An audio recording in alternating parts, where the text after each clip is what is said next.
بسم الله الرحمن الرحيم ألف لام ميم ذلك الكتاب لا ريب فيه هدى للمتقين الذين يؤمنون بالغيب ويقيمون الصلاة ومما رزقناهم ينفقون والذين يؤمنون بما أنزل إليك وما أنزل من قبلك بسم الله الرحمن الرحيم. السلام عليكم ورحمة الله وبركاته. الحمد لله نحمده ونستعينه ونستغفره ونعوذ بالله من شرور أنفسنا ومن سيئات أعمالنا من يهده الله فلا مضل له ومن يضلله فلا هادي له وأشهد أن لا إله إلا الله وحده لا شريك له وأشهد أن محمدا عبده ورسوله أما بعد فقد قال الله تعالى في القرآن الكريم أعوذ بالله من الشيطان الرجيم يا أيها الذين آمنوا اتقوا الله حق تقاته ولا تموتن إلا وأنتم مسلمون وقال النبي صلى الله عليه وسلم فإن أصدق الحديث كتاب الله وخير الهدي هدي محمد وشر الأمور محدثاتها وكل محدثة بدعة وكل بدعة ضلالة وكل ضلالة في النار وبعد. கண்ணியத்திற்கும் மகத்துவத்திற்கும் உரிய அனைத்துலகையும் படைத்தாள் என்ற எல்லாம் வல்ல அல்லாஹு ஜல்ல ஷானஹு வ தஆலாவின் நல்லடியார்களே, எனதருமை இஸ்லாமிய சகோதர சகோதரிகளே, தாய்மார்களே, நம் அனைவர் மீதிலும் அல்லாஹ்வுடைய சாந்தியும் கருணையும் என்றென்றும் நின்று நிலவட்டுமாக என்று பிரார்த்தித்தவனாக அம்பாறை மாவட்டத்தினுடைய ஏற்பாட்டில் நடைபெற்றுக் கொண்டிருக்கக்கூடிய இப்பொதுக்கூட்டத்திலே சமுதாயம் ஒன்றுபட என்ன வழி என்ற தலைப்பு எனக்கு வழங்கப்பட்டுள்ளது.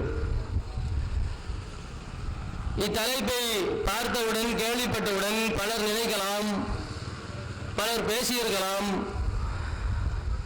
சமுதாயம் ஒன்றுபட வேண்டும் என்று இவர்கள் பேசுகிறார்களே, சமுதாயத்தில் ஒரு பிரிவினையை உண்டு பண்ணக்கூடியவர்களா இவர்களே இருக்கவில்லையா? அப்படி இருக்கும் பொழுது சமுதாயத்திற்கு ஒற்றுமையை பற்றி எடுத்துரைக்க வேண்டிய ஒரு நிலையில் இவர்கள் தங்களை காட்டலாமா என்ற ஒரு கேள்விக்கணை பலருடைய உள்ளங்களிலும் எழுந்திருக்கும். முதலில் நாம் இதற்கு என்ன பதிலை தெரிந்து கொள்ள வேண்டும் என்றால், அல்லாஹ் ரப்பல் ஆலமீன் திருமறை குர்ஆனில் ஒரு விஷயத்தை சொல்லித் தருகிறான். அல்லாஹ்வுடைய மார்க்கமாகிறது நேரான வழி, நேரான மார்க்கம்.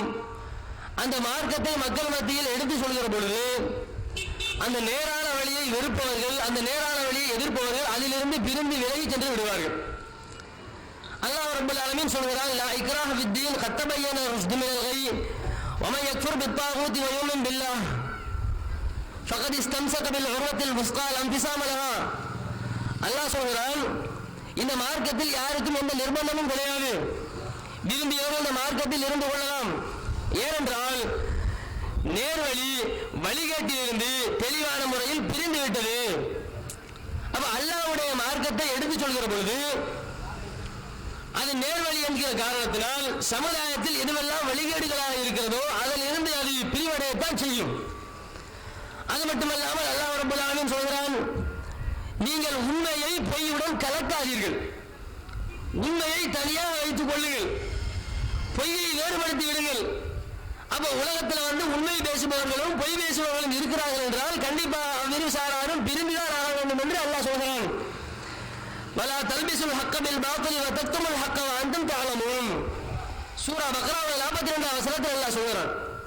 அப்ப உண்மையை பொய்யுடன் கலக்காதீர்கள் என்று அல்லாஹ் சொல்வதிலிருந்து உண்மையான மார்க்கத்தை எடுத்து சொன்னால் மக்கள் மத்தியில் உண்மை பேசுபவர்களும் பொய் பேசுபவர்களும் இருவரும் கூறுகளாக பிரிந்தே தீர வேண்டும் என்பதுதான் அல்லாஹ் விதித்திருக்கக்கூடிய விதி.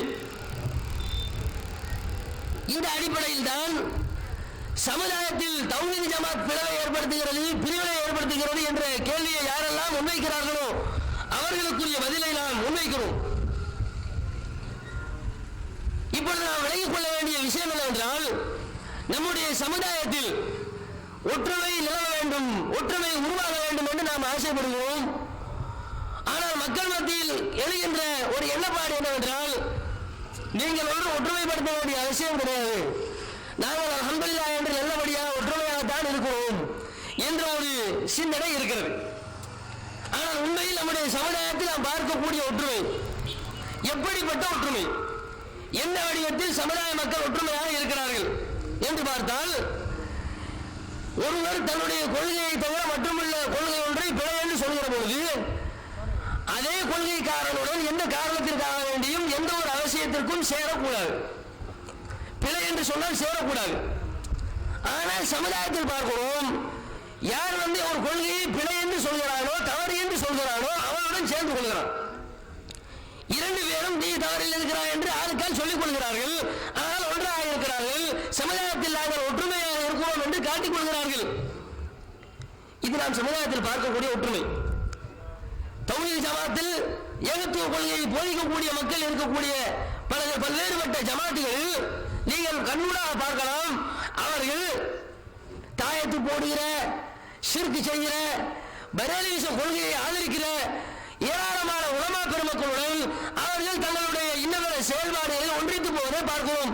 ஊர் விஷயம், சமுதாய விஷயங்களுக்கு அவர்களுடன் ஒன்றிணைந்து கூட்டுறவுடன் அவர்கள் முடிவெடுக்கக்கூடிய காட்சியை பார்க்கிறோம். அப்ப இது என்ன ஒற்றுமை? நாம் சமுதாயத்தில் பார்க்கிற ஒற்றுமை. சமுதாயத்தில் நாம் ஒற்றுமை வேண்டும் என்று ஆசைப்படுவோம். நம்முடைய சமுதாயத்தில் நாம் பார்க்கின்ற ஒற்றுமைகள் இப்படிப்பட்ட ஒற்றுமைகளாக காணப்படுகிறது. சமுதாயம் இதுவே ஒற்றுமை என்று நினைத்துக் கொண்டிருக்கிறார்கள். அல்லாஹ் ரப்பல் ஆலமீன் திருமறை குர்ஆனில் சொல்றான், யகூதிகளும் நசாராக்களும் இப்படித்தான் சொல்லிக் கொடுத்தார்கள். வகாலத்தில் யகூது லைஸத்தில் நசாரா அலா ஷைஇன் வகாலத்தில் நசாரா லைஸத்தில் யகூது அலா ஷைஇன் வஹும் யத்லூனல் கிதாப். சூரா பக்ராவில் 113 வசனத்தில் அல்லாஹ் இப்படி சொல்றான், யகூதிகள் சொல்வார்கள் நசராணிகள் கிறிஸ்தவர்களுக்கு எந்த ஒன்றும் கிடையாது. அதே மாதிரி நசராணிகள் கிறிஸ்தவர்கள் சொல்கிறார்கள் யகூதிகளுக்கு எந்த ஒரு நன்மையும் கிடையாது. ஆனா ரெண்டு பேருமே ரசூல் ஸல்லல்லாஹு அலைஹி வஸல்லம் அவர்களை எதிர்ப்பதற்காக, இஸ்லாத்தை அழிப்பதற்காக இரண்டு பேரும் அண்ணன் தம்பிகளாக ஒன்றித்த காட்சியை நாம் பார்க்கிறோம். அவர்களுடைய நபி ஈசாவை இவர்கள் சொல்கிறார்கள் ஒரு விபச்சாரியின் மகன் என்று, நவுது பில்லாஹி மின்ஹா. அதே போன்று இவர்கள் அவர்களை கடுமையாக விமர்சனம் பண்ணுகிறார்கள். இப்படி ஆளுக்கால் இரு துருவங்களில் இருந்து விமர்சனம் பண்ணக்கூடியவர்கள் ஒற்றுமைப்படுகிறார்கள் என்றால் அது என்ன ஒற்றுமை? அதே மாதிரி ஒற்றுமை இன்றைக்கு நம்முடைய சமுதாயத்தில் நம்ம பார்க்கிறோம். சமுதாயத்தில் இருக்கக்கூடிய ஊர் தலைமைகள், சமுதாய தொண்டு நிறுவனங்கள், பல்வேறுபட்ட இணக்க சபைகள், மக்கள் மத்தியில் நாங்கள் ஒற்றுமையை ஏற்படுத்த போகிறோம் என்று சொல்லிக் கொள்ளக்கூடியவர்கள் இன்றைக்கு நாங்கள் ஒன்றாகத்தான் இருக்கிறோம் என்று வெளியில் காட்டிக் கொள்கிறார்களே. அந்த ஒற்றுமையினுடைய நிலைப்பாடு எப்படிப்பட்டது என்றால், பெயரளவில் சும்மா வெளிப்பகட்டுக்காக வேண்டி, காட்சிக்காக வேண்டி நாங்கள் ஒற்றுமையாக இருக்கிறோம் என்று காட்டிக் கொள்வது. இப்படி ஒரு ஒற்றுமை அல்லாஹ் ரப்பல் ஆலமீன் திருமறை குர்ஆனில் சொல்லுகிற பொழுது, காபிர்கள் இருக்கிறார்களே அவர்கள் எந்த அளவுக்கு என்றால், லா யுகாத்திலூனகும் ஜமீஅன் இல்லா ஃபீ குரல் முஹ்ஸனா அவ் மின் வராஇ ஜுதுரின் பஅஸுஹும் பைனஹும் ஷதீதுன் தஹ்ஸபுஹுமுல் அவர்கள் பயந்தாங்கொள்ளிகளாக இருக்கிறார்கள். ஒரு பாதுகாப்பு அரணுக்குள் இருந்து கொண்டே தவிர உங்களோடு போரிடுவதற்கு அவர்களுக்கு தைரியம் இல்லை. தங்களுக்குள் இருக்கக்கூடிய பிரச்சனைகள் அவர்களுக்குள்ள ரொம்ப அதிகமாக இருக்கிறது. அவர்களை நீங்கள் பார்க்கிற பொழுது தஹ்ஸபுஹும் ஜமீஅன், அவர்கள் எல்லாரும் ஒன்றித்து இருப்பதை போன்று, ஒரு கருத்தில் இருப்பதை போன்று, ஒற்றுமையாகிவிட்டதை போன்று நீங்கள் நினைப்பீர்கள். ஆனால் உண்மையிலே அல்லாஹ் சொல்கிறான், குலூபுஹும் ஷத்தா. அப்படி அல்ல, அவருடைய உள்ளங்களுக்கு மத்தியில் பல வேறுபாடுகள், முரண்பாடுகள், எதிர்கருத்துகள், பிரிவினைகள் இப்படி நிறைந்து மலிந்து காணப்படுகிறதா நான் சொல்றோம். அப்ப இது என்ன ஒற்றுமை? இன்றைக்கு நம்முடைய சமுதாயத்தில் இப்படி ஒற்றுமையை நீங்க பார்க்கலாம். ஒரு அமைப்பு இன்னொரு அமைப்பை பார்த்து வழிகேடுகள் என்று சொல்கிறார்கள், காபிர்கள் என்று சொல்கிறார்கள், முஸ்லிம்கள் என்று சொல்கிறார்கள், நரகவாதிகள் என்று சொல்கிறார்கள். ஆனால் நாளைக்கு ஒரு தேவை என்று வருகிற பொழுது அவர்களுடன் கைகோர்த்துக் கொள்கிறார்கள். அரசியலுக்காக, வேறுபல செல்வாக்குக்காக, ஊர் மக்கள் மத்தியில் ஒரு பிக்சரை, ஒரு படத்தை, ஒரு உருவத்தை காட்டுவதற்காக வேண்டி ஒற்றுமையாக இருப்பது போன்று காட்டிக் கொள்கிறார்கள். இந்த ஒற்றுமையை நம்முடைய சமுதாயத்தில் பார்க்க முடிகிறதா?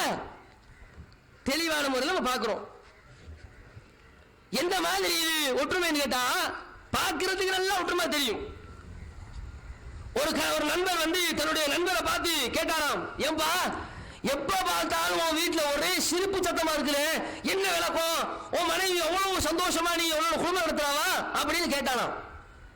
அதுக்கு இந்த நண்பர் சொல்லி இருக்கிறாரு, அடப்போப்பா அப்படியெல்லாம் ஒண்ணு இல்ல, எங்க ரெண்டு பேருக்கு எப்பவுமே சண்டை நடந்துகிட்டு இருக்கும். என்ன எப்ப பார்த்தாலும் சண்டை நடக்குமா? அப்ப எப்படிடா சத்தம் சிரிப்பு சத்தம் வருது என்று கேட்ட உடனே, இல்ல என் மனைவி என் மேல கோவம்னு சொன்னா ஒரு பாத்திரத்தை தூக்கி எனக்கு அடிப்பான். அந்த பாத்திரத்தை அடிக்கிறப்ப என் மேல பற்றிச்சுன்னு வச்சுக்கோ, உடனே அவன் சிரிக்க ஆரம்பிச்சிருவான். அதுவும் காதல விழும். அதே நேரம் அவன் அடிக்கிற பாத்திரத்திலிருந்து நான் எஸ்கேப் ஆகிட்டேன்னா, எனக்கு படலைன்னா நான் சிரிக்க ஆரம்பிப்பேன் பாரு, அப்ப ஒண்ணு காதல விழுந்துரும். இதுதான் என் குடும்பத்துல சந்தோஷம். இப்படித்தான் இன்றைக்கு சமுதாயத்துல சந்தோஷங்களை நம்ம பார்க்கிறோம். உள்ளுக்குள்ள மல்லு கட்டிக்கிட்டு பிறகுறாங்க. வெளிப்படையில பாக்குறப்ப ஆஹா ஓஹோ இப்படி ஒரு ஒற்றுமையா, இப்படி ஒரு இணைப்பா பிணைப்பா என்று நான் வியந்து தள்ளுகிற அளவிற்கு இணைப்பை பார்க்கிறோம். இன்றைக்கு பாருங்கள், நம்முடைய நாட்டில் இருக்கக்கூடிய அகில இலங்கை ஜமியத்துல் உலமா என்று சொல்லக்கூடிய ஒரு ஜமாத், ஒரு இயக்கம் ஒரு ஃபத்வா கொடுக்கிறார்கள். தங்களுடைய கட்டுப்பாட்டின் கீழ் இருக்கக்கூடிய எல்லா ஜமியத்துல் உலமாக்களுக்கும் ஒரு ஃபத்வா கொடுக்கிறார்கள். பள்ளிவாயல்களில் 5 நேர தொழுகைக்கு பின்னாடி கூட்டுதுஆ என்பதை ஓதுவது பிதஅத்தாகும், இதற்கு நபி வழியில் எந்த ஆதாரமும் இல்லை என்று ஃபத்வா கொடுத்திருக்கிறார்கள். நாங்கள் இந்த இலங்கையினுடைய எல்லா முஸ்லிம்களையும் எல்லா பள்ளிவாயல்களையும் எல்லா ஜமியாக்களையும் கட்டுப்படுத்துபவர்கள் என்று சொல்லிக் கொள்கிறார்கள். ஆனால் இந்த ஃபத்வாவை எத்தனை பள்ளிவாயல்கள் நடைமுறைப்படுத்துகின்றன? இன்றைக்கு சாய்ந்தமர்ந்து பள்ளிவாயல்கள் நீங்கள் ஒவ்வொரு பள்ளிவாயல்களா சென்று பாருங்கள். அந்த பள்ளிவாயலில் இருக்கக்கூடிய ஆலிம் சாவை மோதினாரை அழைத்து கேட்டு பாருங்கள், நீங்கள் அகில இலங்கை ஜமியத்துல் உலமாவுக்கு கட்டுப்படுகிறீர்களா? ஆமாம், அவர்கள் எங்களுடைய தலையாய நிறுவனம் என்று சொல்வார்கள். அப்ப ஏங்க கூட்டத்தை ஓதுறீங்க? அவங்க கூடாதுன்னு சொல்றாங்களே. இல்ல அவங்க கூடாதுன்னு சொல்றாங்க, மார்க்கத்தில் இல்லனா, ஆனா மக்கள் மத்தியில அதை இல்லத்தாக்க முடியல, பயமா இருக்குது. அப்ப என்ன ஒற்றுமை, என்ன கூட்டமைப்பு? தலைமைக்கு ஒரு கொள்கை, பிற மக்களுக்கு சின்ன சின்ன கிளை ஊர் ஜமியத்துல் உலமாக்களுக்கு வேறு ஒரு கொள்கையை பார்க்கிறோம். நம்முடைய சமுதாயத்தில் கூட உலமா பெருமக்கள் அல்லாஹ் அவர்களுக்கு அருள் புரிய வேண்டும், நேர்வழி காட்ட வேண்டும் என்று நாங்கள் பிரார்த்தனை செய்கிறோம். அவர்கள் மன நல்லிணக்கத்தை பேணுகிறோம் என்று சொல்லுகிறார்கள். மாற்று மதத்தவர்களோடு நாங்கள் அந்நியோன்யமாக பழக வேண்டும் என்று நாங்கள் ஆசைப்படுவதாக சொல்லுகிறார்கள். அதற்காக வேண்டி எப்படி ஒற்றுமைப்படுகிறார்கள் என்றால், லா இலாஹ இல்லல்லாஹ் கலிமாவே அடக வைக்கிற மாதிரி. சில பள்ளிவாசல்ல நோன்பு காலங்கள்ல கஞ்சி காய்ச்சுவதற்கும் கஞ்சி வைத்து நோன்பு திறப்பதற்கும் யாரை அழைத்து வருகிறார்கள்? உலமா பெருமக்கள் பக்கத்து பன்சலையில் இருக்கக்கூடிய விகாராதிபதியை அழைத்து வருகிறார்கள். அங்கே இருக்கக்கூடிய மதகுருவை அழைத்து வந்து சாது மகானுக்கும் என்ன செய்கிறார்கள்? ஒரு கோப்பையில் கஞ்சியை வைத்து நீங்கள் நோன்பு தருங்கள் அப்படின்னு சொல்கிறார்கள். சில நேரங்களில் பள்ளி வாயிலுக்குள்ள காமுதுமாரை அழைத்து வந்து வைத்து அவர்களுக்கு அவர்களுடைய மதத்தை சார்ந்த மந்திரங்களை பனையை பிரீத்தை ஓதுவதற்கு நம்முடைய பள்ளிவாசலில் இருக்கக்கூடிய நிர்வாகங்கள் பள்ளிவாசல் ஹஜரத்துமார்கள் அனுமதி கொடுக்கிறதை நம்ம கண்கூடாக பார்க்கிறோம். கேட்டால் சொல்கிறார்கள், முஸ்லிம் இஸ்லாம் என்ற மதத்தை பொறுத்தவரையில் அது சமாதானமான மார்க்கம், சமாதானத்தை போதிக்கிற மார்க்கம், சாந்தியான மார்க்கம். நாங்கள் சமாதானத்தை அடிப்படையில் எல்லா மதத்தவர்களையும் நாங்கள் ஒன்றிச்சு போகிறோம். இப்படி ஒரு ஒன்றிப்பு இஸ்லாத்தில் இருக்குதா? நம்முடைய கொள்கையை அடகு வைக்கிற மாதிரி இஸ்லாத்தில் இருக்குதா? அல்லாஹ் என்ன சொல்கிறான்? யா குல் யா அய்யுல் காஃபிரூன் லா அஅபுது மா தஅபுதூன். காஃபிர்களே, நீ காஃபிர்களுக்கு சொல்லுங்கள், நீங்கள் வணங்குபவர் அல்ல. வலா அன்தும் ஆபிதூன மா அஅபுது, நான் வணங்குவதை நீங்கள் வணங்குபவர்கள் அல்ல. கடைசியில் எல்லாம் முடிக்கிறான், லக்கும் தீனுக்கும் வலிய தீன், உங்கள் மார்க்கம் உங்களுக்கு, எங்கள் மார்க்கம் எங்களுக்கு, உன் வழியை பார்த்து நீ செல், என் வழியை பார்த்து விட்டு நான் செல்கிறேன் என்று இஸ்லாம் அழுத்தம் திருத்தமாக சொல்லி இருக்கிற அந்த மார்க்கத்தில் காமுதுமார்களுக்கு பள்ளி வாயில் என்ன பயணம்? இதுல எல்லாம் படு பயங்கரமான ஒரு நிலப்பாடு என்ன தெரியுமா? அண்மையை நடந்துச்சு. இலங்கையினுடைய சோபி தஹிமி ஒரு பௌத்த மத குரு மரணிச்ச உடனே அவருடைய மரண தலத்திற்கு சென்று அவருடைய பூதவுடல் வைக்கப்பட்ட இடத்திற்கு சென்று அந்த இடத்தில் நின்று அவருக்காக வேண்டி அல்லாஹ் இடத்துல பிரார்த்தனை செய்கிறார்கள். நவுதுபில்லாஹி மின்ஹு. அல்லாஹ் குர்ஆனில் என்னப்பா சொல்கிறான்? உங்களுக்கு அழகா சொல்கிறானா இல்லையா? வமா கான லில் நபி வல்லதீன ஆமனு ஐயஸ்தக்ஃபிரு லில் முஷ்ரிகீன். இணை வைத்தவர்களுக்கு பாவ மன்னிப்பு தேடக்கூடிய அதிகாரம் நபிக்கும் இல்லை, எந்த ஒரு இறை விசுவாசிக்கும் இல்லை. அப்படி எல்லாம் சொல்றானே. அப்ப மார்க்கத்தை விட்டு குர்ஆனை மறுத்து ஒரு ஒற்றுமையை இஸ்லாம் சொல்கிறதா? இன்றைக்கு நம்முடைய சமுதாயத்தில் இப்படிப்பட்ட ஒற்றுமைகளை தான் பார்க்கிறோம். இந்த ஒற்றுமைக்கு ஒரே பெயர் என்ன தெரியுமா? இதுதான் ஐயாமுல் ஜாஹிலியத்து கால ஒற்றுமை. இந்த ஐயாமுல் ஜாஹிலியத்து கால ஒற்றுமையை தான் இன்றைக்குள்ள மக்கள் ஒற்றுமை என்று நினைத்துக் கொண்டிருக்கிறார்கள். ஆனால் உண்மையிலேயே அல் குர்ஆன் சுன்னா சொல்லக்கூடிய ஒற்றுமையை இன்றைக்கு பலரும் மறந்து விட்டார்கள். அல் குர்ஆன் சுன்னா சொல்லக்கூடிய ஒற்றுமை என்ன ஒற்றுமை? அழகான ஒற்றுமையை அல் குர்ஆன் சுன்னா நமக்கு சொல்லித் தருகிறது. அல்லாஹ் ரப்பல் ஆலமீன் திருமறை குர்ஆனில் என்ன சொல்கிறான்? நீங்கள் பேருக்கும் புகழுக்கும் பார்வைக்கும் காட்சிக்கும் மக்கள் மத்தியில் ஒரு தோற்றத்தை ஏற்படுத்துவதற்கு ஒற்றுமையாக வேண்டாம். உங்களுடைய ஒற்றுமை உள்ளத்தால் ஆள் மனதில் இருந்து அந்த ஒற்றுமை வெளிப்பட வேண்டும். நீ யாருடைய ஒற்றுமை என்று சொல்கிறாயோ அவனுடைய கொள்கையும் உன்னுடைய கொள்கையும் ஒரே கொள்கையாக இருக்க வேண்டும், ஒரே கருத்தாக இருக்க வேண்டும் என்று அல்லாஹ் சொல்கிறான்.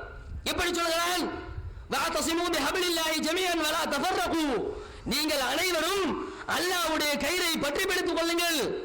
இதற்கு தான் இன்றைக்கு ஊர்ல சமுதாயத்தில் ஒற்றுமையின் கயிற்றை நீங்கள் பற்றி பிடித்துக் கொள்ளுங்கள் என்று சொல்லி அரசியல்வாதிகள் மேடைக்கு மேடை தவறான அர்த்தம் கற்பித்துக் கொண்டிருக்கிறார்கள். ஏன்? என்ன கொள்கையில் உள்ளவனால என்னோட ஒற்றுமையாக வந்து காட்டுறதுக்கு, அப்படி சொல்றதுக்கு. குர்ஆன் அப்படி வரல.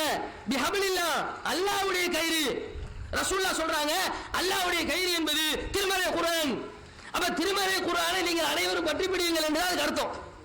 வலா தஃபர்ரகு, நீங்கள் பிரிய கூடாது என்று அல்லாஹ் சொல்றான். சொல்லிட்டு அல்லாஹ் சொல்றான், வذ்குரு நிஅமத்தல்லாஹி அலைக்கும் இத் குந்தும் ஆதான் ஃபஅல்லஹ பைன குலூபிக்கும் ஃபஅஸ்பஹதும் பிநிஅமதிஹி இக்வானா வகுந்தும் அலா ஷபா ஹுஃரத்தின் ஃபஅங்கல. அல்லாஹ் சொல்றான், நீங்கள் ஒவ்வொருவரும் நினைத்து பாருங்கள், நான் உங்களுக்கு ஒரு அருள் செய்திருக்கிறேனே. நீங்கள் எல்லோரும் எதிரிகளாக பகைவர்களாக ஆளுக்கால் விரோதத்தை பகைமையை பாராட்டி கொண்டிருந்த சந்தர்ப்பத்தில் நான் உங்களுக்கு அருள் புரிந்தேன். நீங்கள் எங்களுடைய அருள் காரணமாக ஃபஅஸ்பஹதும் பிநிஅமதி இக்வானா, நீங்கள் சகோதரர்களாகிவிட்டீர்கள். இது எப்படி சகோதரத்துவம் ஆயிருச்சு? ஃபஅல்லஃப பைன குலூபிக்கும், உங்களுடைய உள்ளங்களுக்கு மத்தியில் அல்லாஹ் ஒற்றுமை ஏற்படுத்தினான். அப்ப உண்மையிலேயே ஒற்றுமை என்று இஸ்லாம் எதை சொல்கிறது என்றால், அடுத்த கொள்கை சகோதரனோடு, அன்னை வீட்டுக்காரனோடு, அடுத்த மதத்தை சார்ந்த சகோதரனோடு நாம் மார்க்க விஷயத்தில் ஒன்றுபடுவதாக இருந்தால், கொள்கை என்ற அடிப்படையில் ஒன்றுபடுவதாக இருந்தால் எப்படி ஒன்றுபடணும்? நம்முடைய இஸ்லாத்திற்கு அடிப்படை கொள்கைக்கு திருமறை போதனைகளுக்கு நபிகளாருடைய போதனைகளுக்கு எவ்விதமான முரண்பாடும் இல்லாமல் கொள்கையில் தான் ஒன்றுபடணும். சலாம் சொல்லிக் கொள்ளலாம், விருந்து பிரசாரம் செய்யலாம், ஒன்றாக சேர்ந்து வியாபாரம் பண்ணலாம், ஒன்றாக சேர்ந்து பிரயாணம் பண்ணலாம், எல்லாம் பண்ணலாம். மனிதன் என்ற அடிப்படையில் யாருக்கால் மனிதாபிமான ஓவிகள் எல்லாம் செய்து கொள்ளலாம். இந்த ஒற்றுமையை நான் சொல்ல வரவில்லை. இந்த ஒற்றுமை எல்லா இடத்திலும் நடக்கத்தான் செய்கிறது. மார்க்கம் என்று கொள்கை என்று ஒரு ஒற்றுமை இருப்பதாக இருந்தால், இஸ்லாத்திற்காக ஒன்றுபடுவதாக இருந்தால், அந்த ஒற்றுமையை பற்றி அல்லாஹ் சொல்கிறான், நீயும் அவனும் உள்ளத்தால் கொள்கையில் ஒன்றுபட வேண்டும். அதுதான்ப்பா கொள்கை, அதுதான் ஒற்றுமையில் அல்லாஹ் சொல்றான். இந்த ஒற்றுமையை நம்முடைய சமுதாயத்தில் ஏற்படுத்த வேண்டும் என்றுதான் தௌஹீத் ஜமாத் படாத பட்டுக் கொண்டிருக்கிறது. மக்கள் பல கொள்கையில் இருக்கிறார்கள், பல்வேறுபட்ட சிந்தனைகளில் இருக்கிறார்கள். அவர்கள் ஆளுக்கு ஒரு கொள்கையில் சென்று கொண்டிருக்கிறார்கள். கேட்டால் நாங்கள் சொர்க்கத்துக்கு தான் போக போறோம் சொல்கிறார்கள். கொழும்புக்கு போறதுக்கு பல வழி இருக்குது, எந்த வழியில போனாலும் கொழும்புக்கு வரலாமா, கொழும்புக்கு போகலாமா இல்லையா என்று கேட்கிறார்கள். நீ கொழும்புக்கு எந்த வழியில வேண்டாலும் போப்பா, தரை வழியாக செல், ஆகாயத்து வழியாக வேண்டாலும் போ. ஆனால் சொர்க்கத்திற்கு போக வேண்டும் என்று நினைத்தால், அல்லாஹ்வுடைய அந்த இலக்கை எட்ட வேண்டும் என்று நினைத்தால், அதற்கு அல்லாஹ் சொல்லி தருகிறான வழி ஒரே ஒரு வழி. அந்த ஒரே ஒரு வழியை மாத்திரம்தான் நீ பின்பற்றியாக வேண்டும். இல்லாது எந்த வழியை நீ பின்பற்றினாலும், உடைய முன்னோர்கள், பெரியார்கள், மூதாதையர்கள் ஊர் வழக்கத்தின் அடிப்படையில் எதை சொல்லி வைத்தாலும் அந்த வழி 1008 வழி, அது உன்னை சொர்க்கத்திற்கு கொண்டு செல்லாது. வஅன்னஹாதா சிராத்தி முஸ்தகீமா, இதுவே என்னுடைய நேரான ஒரே வழி. இஸ்லாம் சொல்கிறது சொர்க்கத்திற்கு செல்வதற்கு ஒரே ஒரு வழிதான் இருக்கிறது. பல வழி கிடையாது. தப்லீக் என்ற வழியிலும் சொர்க்கம் செல்லலாம், ஜமாத்துல் முஸ்லிமீன் என்ற வழியிலும் சொர்க்கம் செல்லலாம், ஜமாத்தே இஸ்லாமி என்ற வழியிலும் சொர்க்கம் செல்லலாம், ஹிஸ்புத் தஹ்ரீர் என்ற வழியிலும் சொர்க்கம் செல்லலாம், தரிகாக்கள் வழியிலும் சொர்க்கம் செல்லலாம், ஷியாக்கள் வழியிலும் சொர்க்கம் செல்லலாம் என்றால் அப்படி சொல்லவில்லை இஸ்லாம். ஒரு வழிதான்ப்பா இருக்குது, அந்த ஒரு வழியை நீ தேர்வு செய். ஃபத்தபிஊஹு, அந்த ஒரு வழியை தான் நீங்கள் பின்பற்ற வேண்டும். வலா தத்தபிஉ சுபுல், பல வழிகளை பின்பற்றி விடாதீர்கள். ஃபதஃபர்ரக பிக்கும் அன் சபீலிஹி, உங்களை அந்த அல்லாஹ்வுடைய ஒரு வழியிலிருந்து அது உங்களை புரட்டி விடும், பிரித்து விடும் என்று அல்லாஹ் சொல்றான். அப்ப சொர்க்கம் செல்றதுக்கு கொழும்புக்கு போற உதாரணம் காட்டலாமா? எந்த வழியில போனாலும் கொழும்புக்கு போகலாம்ங்கிற உதாரணத்தை காட்டி என்னத்தை செஞ்சாலும் சொர்க்கத்துக்கு போகலாம்டா, எந்த அமைப்பில் சேர்ந்தாலும் சொர்க்கத்துக்கு போக முடியும் என்று ஒருத்தர் பேசலாமா? அதான் தவறு, அது பிழை என்று நாம் சொல்லுகிறோம். அப்ப உண்மையிலேயே சொர்க்கத்திற்கு ஒருவர் செல்ல வேண்டும் என்றால் அவருக்கு இருப்பது ஒரே ஒரு வழிதான். என்னது? அல் குர்ஆன் அசுன்னா என்று சொல்கிற ஒரு வழியை பின்பற்றுவது. ஆனால் மனித சமுதாயம் ஒன்றுபட வேண்டும் என்று நினைச்சுக்கோங்க, அதுக்கு ரெண்டு வழி இருக்குது. ஒன்று என்ன? இன்றைக்கு சமுதாயம் ஒன்றுபட்டு இருக்கிற மாதிரி ஐயாமுல் ஜாஹிலியத் வழியில் ஒன்றுபடுவது, அல்லது இஸ்லாம் சொல்லக்கூடிய அடிப்படையில் குர்ஆன் சுன்னாவுடைய வழியில் ஒன்றுபடுவது. இந்த குர்ஆன் சுன்னாவுடைய வழியில் ஒன்றுபட வேண்டும் என்று இன்றைக்கு மக்கள் தெள்ள தெளிவாக, மக்கள் கொஞ்சம் கொஞ்சமாக புரிந்து வர ஆரம்பிக்கிறார்கள். அந்த அடிப்படையில் சேர்கிற கூட்டம் தான் இந்த கூட்டம். கிழக்கு மாகாணத்தில் பல்வேறுபட்ட ஊர்களில் அல்லாஹ்வுடைய அருளால் ஏகத்துவ கொள்கையை புரிந்து தூய இஸ்லாத்தின் வழியில் மக்கள் சாரி சாரியாக இணைந்து கொண்டிருக்கிறார்கள். எல்லா புகழும் அல்லாஹ்வுக்கே, அல்ஹம்துலில்லாஹ், அல்லாஹு அக்பர். ஆனால் இன்னும் ஒரு அடிப்படையில் நாம் விலகிக் கொள்ள வேண்டும். குர்ஆன் ஹதீஸ் அந்த அடிப்படையில் தான் ஒன்றுபட வேண்டும் என்று நினைக்கக்கூடிய மக்களிடத்தில் ஒரு நோய் காணப்படுகிறது. ஒற்றுமைக்கு வேட்டு வைக்கக்கூடிய ஒரு கோடரி காம்பு என்னவென்றால், நாங்க குர்ஆன் ஹதீஸ் தான், குர்ஆனை ஹதீஸை நாங்கள் பின்பற்றுவோம். ஆனா எங்களுடைய இமாம் என்ன விளக்கம் தருகிறாரோ அப்படித்தான் நாங்கள் பின்பற்றுவோம். எங்களுடைய மதுஹபுக்குரிய இமாம் எங்களுக்கு என்ன சொல்லி தந்திருக்கிறாரோ அந்த அடிப்படையில் தான் நாங்கள் குர்ஆன் ஹதீஸை பின்பற்றுவோம் என்று இன்றைக்கு வாய்விட்டு சத்தமிட்டு திட்ட தெளிவாக சொல்லக்கூடிய மக்களை பார்க்கணும்.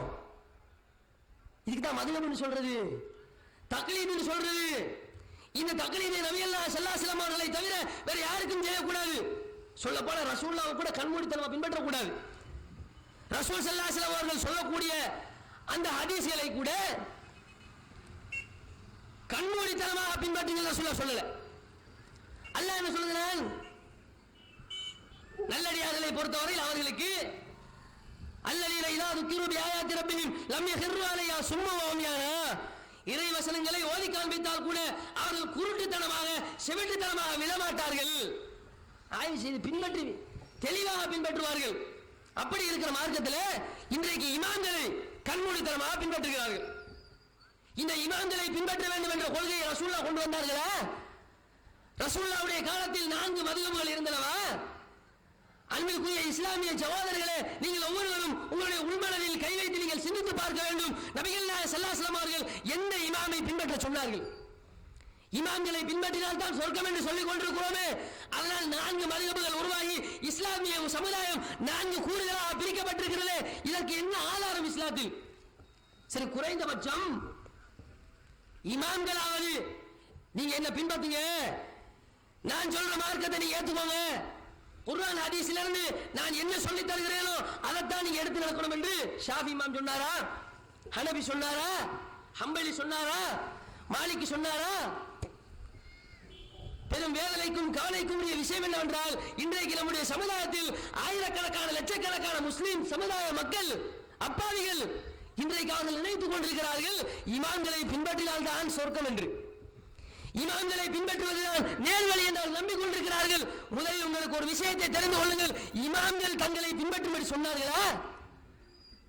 இந்த மதுஹப் என்ற மாயையில் நீங்கள் மூழ்கி இருக்கிறீர்கள். நீங்கள் ஒவ்வொருவரும் சிந்தித்து பார்க்க வேண்டும். அபூ ஹனீஃபா இமாம் என்ன சொன்னார் தெரியுமா? இமாம் அபூ ஹனீஃபா அவர்கள் சொல்லக்கூடிய கருத்தை நீங்கள் பாருங்கள். லா யஹில்லு லிஅஹதின் அன் யகூல பிகௌலினா ஹத்தா யஅலமு மன் ஐல குல்லாஹு, எந்த ஒரு மனிதனுக்கும் எங்களுடைய சொல்லை அப்படியே எடுத்து சொல்வது பின்பற்றுவது அவனுக்கு ஹலால் இல்லை. எதுவரைக்கும்? நாங்கள் எங்கிருந்து அதனை அறிந்து கொண்டோம் என்பதை அவன் அறியும் வரைக்கும். وقال لا يحل لمن يفتي من كتابي أن يفتي حتى يعلم من أين قلت. மேலும் என்னுடைய புத்தகத்தை வைத்து எந்த ஒரு மனிதனுக்கும் சட்டம் சொல்வதற்கு, தீர்ப்பு சொல்வதற்கு, ஃபத்வா கொடுப்பதற்கு அனுமதி இல்லை. நான் எங்கிருந்து படித்துக் கொண்டேன் என்பதை அவன் அறிந்து கொள்ளும் வரைக்கும். இமாம் அபூ ஹனீஃபா சொன்ன கருத்து. அவர் சொல்றாரு, நான் சொன்னது அப்படின்னு சொல்லாத, நான் சொன்னது எங்க இருக்குன்னு போய் பாருங்கிறார். ஏழாமல் மூக்கனீர் என்கிற நூல்ல 2ஆம் பக்கத்து 2வது அத்தியாயத்துல 2வது பாகத்துல 20வது பக்கத்துல இந்த செய்தியை பார்க்கிறோம். இன்னும் ஒரு இடத்துல அவர் இதோட கடுமையா சொல்றாரு. இன்னைக்கு ஹனஃபி மத்ஹப் என்று சொல்லி வெளிநாடுகளில், இந்தியாக்களில் அதிகமாக பின்பற்றப்படக்கூடிய ஒரு கொள்கை. ஆனா இமாம் அபூ ஹனீஃபா என்ன சொல்றாரு? ஹராமுன் அலா மல்லம் யாரிஃப் தலீலி ஐ யுஃப்தி பி கலாமி. ஒருவனுக்கு என்னுடைய வார்த்தையை ஆதாரமாக்கிக் கொள்வதற்கு எந்த விதமான அதிகாரம் இல்லை, அது ஹராம் என்கிறார். அவன் அறிந்திருக்க வேண்டும், நான் எங்கிருந்து அதனை படித்துக் கொண்டேன் என்பதை அவன் அறிந்திருக்க வேண்டும், ஹராம் என்கிறார். இன்னொரு சொல்றாரு, ஃபைன்னனா பஷரன் நகூலுல் கௌலல் யௌம் வனர்ஜி அன்ஹு கதன். நாங்கெல்லாம் சாதாரண மனிதர்கள். இன்றைக்கு இமாம்கள் யாரோ நம்புறமே. இமாம்கள் சொல்ற, அபூ ஹனீஃபா சொல்றாங்க, நாங்க சாதாரண மனிதர்கள். இன்றைக்கு நாங்கள் ஒரு கருத்தை சொல்லுவோம், பிறகு நாளைக்கு அதை மாற்றி வேறொரு கருத்தை சொல்லுவோம் அப்படின்னு சொல்லி இமாம் அபூ ஹனீஃபாவே சொல்றாரு. அப்ப இமாம் அபூ ஹனீஃபா சொல்றதை எல்லாம் பின்பற்றாம போறாங்க, சரியா? அதே மாதிரி இன்னொருத்தர் சொல்றாரு, வைஹக்கயா யாக்கூப் அபு யூசுப். அபு யூசுப் என்பவருக்கு சொல்றாரு, உனக்கு கேடு உண்டாகட்டும் அபு யூசுபே. அபூ ஹனீஃபா சொல்றாரு, லா தக்துபு குல்லமா தஸ்மஉ மின்னி ஃபஇன்னி கத் அரல் ராயல் யௌம வஅத்ருகுஹு அதன் வஅரல் ராய அதன் வஅத்ருகுஹு பஅத அதின். அவர் சொல்றாரு, அபு யூசுப் உனக்கு கேடு உண்டாகட்டும், நான் சொல்றது எல்லாம் எழுதாத நீ. நான் இன்றைக்கு ஒரு கருத்தை சொல்லுவேன், ஒன்றை நான் நியாயம் என்று நினைப்பேன், நாளைக்கு அதை மாத்திடுவேன், பிறகு நாளைக்கு நான் வேறொரு கருத்தை சொல்லுவேன், அதை நியாயம் என்று நினைப்பேன், பிறகு நாளன்றைக்கு அதை மாற்றி விடுவேன். இவ்வளவு பெரிய இமாம் நேத்தைக்கு ஒரு கருத்து, இன்னைக்கு ஒரு கருத்து, நாளைக்கு ஒரு கருத்து சொல்ல அந்த ஆளே சொல்றாரு, இவர் இமாமான்னு கப்பியலா? எந்த ஒரு இமாமும் தன்னை பின்பற்றின்னு சொல்லவே இல்லை. இதுக்கு மேல சொல்றாருன்னா இமாம் ஷாஃபி ரஹிமஹுல்லாஹ் இலங்கை நாட்டில் மதரசாக்கள் இவருடைய கொள்கையை தான் இவர் சொன்னார் என்று சொல்லி சொல்லாமலேயே எழுதி வைத்து பின்பற்றுகிறார்கள். ஷாஃபி மத்ஹபுடைய நூல்கள் தான் இன்றைக்கு மதரசாக்களில் பாடத்திட்டத்தில் இருந்து வருகிறது. ஆனா இமாம் ஷாஃபி தன்னை பின்பற்ற சொன்னதாக மக்கள் நினைக்கிறார்களே, அந்த அப்பாவி மக்களுக்கு சொல்கிறோம், இமாம் ஷாஃபி அவர்கள் சொல்கிறார்கள், ஆதாபு ஷாஃபி வ மனாகிபுஹு என்கிற அந்த நூல்ல 68வது பக்கத்தில் சொல்கிறார்கள், குல்லுமா குல்து வகான அன் நபி ஸல்லல்லாஹு அலைஹி வஸல்லம் خلاف قولي مما يصح فحديث النبي صلى الله عليه وسلم اولى فلا تقلدوني. ஷாஃபி சொல்றாரு, நான் சொல்லக்கூடிய எல்லா சொற்களையும் வைத்துக் கொள்ளுங்க, அது ரசூலுல்லாஹ்வுடைய ஆதாரபூர்வமான ஹதீஸுக்கு முரணாக இருந்து விட்டால் அதை விட்டுருங்க, என்ன தக்லீது பண்ணாதீங்க என்று சொல்லி இமாம் ஷாஃபி அவர் சொல்றாரு. இமாம் சுயூத்தி என்று சொல்லக்கூடிய ஒரு பெரிய அறிஞர், பலரும் ஏற்றுக்கொண்டிருக்கக்கூடிய ஒரு இமாம், அவர் சொல்றாரு, இமாம் ஷாஃபி சொன்னதா சொல்கிறாரு, அபு ஷாமா என்பவர் அறிவிக்க இமாம் ஷாஃபி சொன்னதா சொல்கிறார், நஹா இமாமுன ஷாஃபி அன் தக்லீதிஹி வ தக்லீதி கைரிஹி அர்ரத்து அலா மன் நஹத இலல் அர்ல். அதாவது இமாம் ஷாஃபி அவர்கள் தன்னையோ தான் அல்லாத வேறு எந்த ஒரு இமாமையோ பின்பற்றுங்கள், அவருடைய கொள்கையை ஏற்றுக்கொள்ளுங்கள் என்று சொல்லி ஷாஃபி இமாம் சொல்லவே இல்லை என்று சொல்லி அர்ரத்து அலா மன் நஹத இலல் அர்ல்ங்கிற அந்த நூல்ல பார்க்கிறோம். 141 பக்கத்துல பார்க்கிறோம். இந்த செய்தியை சுயூத்தி அவர்கள் சொல்கிறார்கள். அப்ப இமாம் ஷாஃபி என்ன தன்னையா பின்பற்ற சொல்லி இருப்பாரு. அப்ப தெளிவா ஒரு விஷயம் விளங்குகிறது, எந்த ஒரு இமாமும் தன்னை பின்பற்றுங்கள் என்று சொல்லி மக்கள் மத்தியில் சொல்லவே இல்லை. மூன்றாவதா இமாம் மாலிக்கை பின்பற்றுகிறார்கள் சிலர். எந்த அளவுக்கு இந்த மதுஹப் கொள்கை உலகம் எல்லாம் வியாபித்து மக்கள் மத்தியில் இஸ்லாத்தை 4 பெரும் கூறுகளாக பிரித்து சின்னாபின்னப்படுத்தி இருக்கிறதோ, அந்த அளவுக்கு அதற்கு எதிரான கருத்து மக்கள் மத்தியில் கொண்டு போய் சேர்க்கப்பட வேண்டிய பொறுப்பும் கடமையும் தௌஹீத் ஜமாஅத்திற்கு இருக்கிறது. இமாம் மாலிக்கை பின்பற்றுகிறார்களா இல்லையா? மாலிக் இப்னு அனஸ் அவர்கள் சொல்கிறார்கள், அல் இஹ்காம் ஃபீ உஸூலில் அஹ்காம் என்கிற நூல்ல 6வது பாகத்தில் 294 பக்கத்தில் சொல்கிறார்கள், இன்னமா அன பஷருன் உக்தியு வ உஸீபு. நாங்கெல்லாம் ஒரு மனிதர்கள் தான். நான் ஒரு மனிதன், சாதாரணமான மனிதன். நான் சரியாகவும் சொல்வேன், பிழையாகவும் சொல்வேன் அப்படிங்கிறாரு. ஃபந்துரூனி ஃபீ ரயி, என்னுடைய அந்த கருத்தை, என்னுடைய கொள்கை நீங்கள் ஆய்வு செய்யுங்கள். ஃபகுல்லுமா வாஃபகல் கிதாப வ சுன்னத ஃபகுது பிஹி, நான் குர்ஆன் சுன்னாவுக்கு நெருக்கமாக பொருத்தமாக சொல்லி இருந்தால் அந்த கருத்தை எடு. வமாலம் யுவாஃபிகல் கிதாப வ சுன்னா ஃபத்ருக்கு, குர்ஆன் சுன்னாவுக்கு முரணாக நான் சொல்லி இருந்தால் அதை தூக்கி வீசு என்று சொல்லி இமாம் மாலிக்கும் சொல்றாரு. அஹ்மத் இப்னு ஹம்பல் என்று சொல்லக்கூடிய அந்த இமாமுக்கு ஒரு மதுஹப் வச்சிருக்கிறார்கள், ஹம்பலி மதுஹப் என்று சொல்லிக் கொள்கிறார்கள். அரபிய நாடுகளில் இந்த கொள்கை கொஞ்சம் கொஞ்சம் இருக்கிறது. ஆனா அஹ்மத் இப்னு ஹம்பல் என்ன சொன்னாரு, ஏழாமல் மூக்கல் என்கிற நூல்ல பார்க்கிறோம், இரண்டாவது பாகத்தில் 211வது பக்கத்தில் பார்க்கிறோம். வகால அஹ்மத் இப்னு ஹம்பல் லா துகல்லிதி வலா துகல்லித் மாலிகன் வல தௌரி வல அவுசாயி குத் மின் ஹைது அஹது, நீங்கள் யாரும் என்னை தக்லீது செய்யாதீர்கள், மாலிக் என்ற அந்த இமாமை தக்லீது செய்யாதீர்கள், சுஃபியான் தௌரி என்ற இமாமை தக்லீது செய்யாதீர்கள், அவுசாயி என்கிற இமாமை பின்பற்றாதீர்கள்.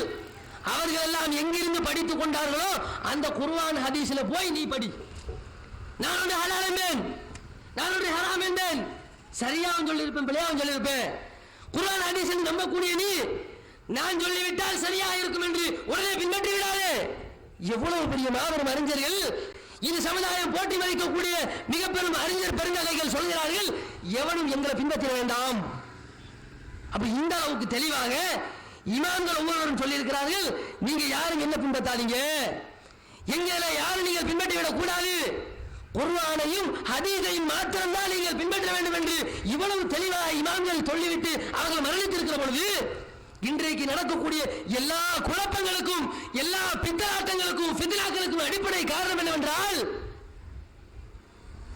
நீ ஏன் அதை பின்பற்றின, இமாம் என்ன சொல்லி இருக்கான்னு தெரியுமா, ஷாஃபி இமாமுடைய கருத்து உனக்கு தெரியுமா, புகாரி இமாம் என்ன எழுதி வச்சிருக்கிறார் உனக்கு தெரியுமா, இமாம் முஸ்லிம் என்ன பதிந்து வைத்திருக்கிறார் உனக்கு தெரியுமா, நீ ஏன் அதை மறுக்கிறாய், இமாம்கள் சொன்னதை நீ ஏன் ஏற்க மறுக்கிறாய், இமாம்களை மீறி இமாம்களுடைய சிந்தனைக்கு அப்பாற்பட்டு நீ ஒன்றை பின்பற்ற முடியுமா, உனக்கு நீ அவ்வளவு பெரிய அறிந்தவனா, அவ்வளவு நீ தெரிந்தவனா என்று கேட்கிறார்களே மக்களே. நாங்கள் கேட்கிறோம், இந்த இமாம்கள் சொன்ன வார்த்தைக்கு என்னப்பா பதில், நீங்கள் யாரும் என்னை பின்பற்றாதீர்கள், நாங்கள் சரியாகவும் சொல்லியிருப்போம் பிழையாகவும் சொல்லியிருப்போம், இன்றைக்கு சரி என்று நினைப்பதை நாளைக்கு பிழை என்போம், நாளைக்கு சரி என்பதை நாளை அன்றைக்கு பிழை என்போம். அப்ப குர்ஆன் ஹதீஸ் என்று விளங்கிய மக்கள் இன்றைக்கு பின்பாஸ் சொல்லி இருக்கிறாங்க, பார்க்கறாங்களா இல்லையா? சவுதி அரேபிய மாபெரும் அறிஞர் ஷேக் பின்பாஸ், சாலிஹ் ஃபௌசான், இவங்கெல்லாம் என்ன சொல்லி இருக்கிறாங்க பார்த்து செய்யறாங்களா இல்லையா? இதுதான் குர்ஆன் சுன்னாவா? குர்ஆன் சுன்னாவில் ஒன்றுபடுவதில் தான் ஒற்றுமை இருக்கிறது. அதுதான் இந்த உண்மைக்கு, இந்த சமுதாயத்திற்கு உம்மத்திற்கு நிரந்தரமான உண்மையான அல்லாஹ் ரப்பல் ஆலமீன் காட்டித் தரக்கூடிய ஒற்றுமை. அந்த குர்ஆன் சுன்னா சொல்லக்கூடிய ஒற்றுமையை நீங்கள் இமாம்களுடைய வழியில் தேடுகிறீர்களே, நாளை மறுமையில் உங்களுடைய நிலை என்னவாகும் என்று சிந்தித்து பார்த்தீர்களா? அல்லாஹ் அருமையாக சொல்லித் தருகிறான், மரணிப்பதற்கு முன்பு உயிருடன் இருக்கிற பொழுது கண் பார்வையும் செவிப்புலனும் திறந்திருக்கிற பொழுது அல்லாஹ் தஆலா சொல்லித் தருகிறான், கேட்டுக் கொள்ளுங்கள், நாளைக்கு மறுமையில் நரகவாதிகள் எப்படி எல்லாம் கதறுவார்கள் என்றால், ஒரு சாரார் கதறிக் கொண்டிருப்பார்கள். நாளைக்கு மறுமையில் ஒரு சாரார் யௌம துகல்லபு வுஜூஹுஹும் ஃபின்னார், சில முகங்கள் நரகில் புரட்டி புரட்டி எடுக்கப்படும்.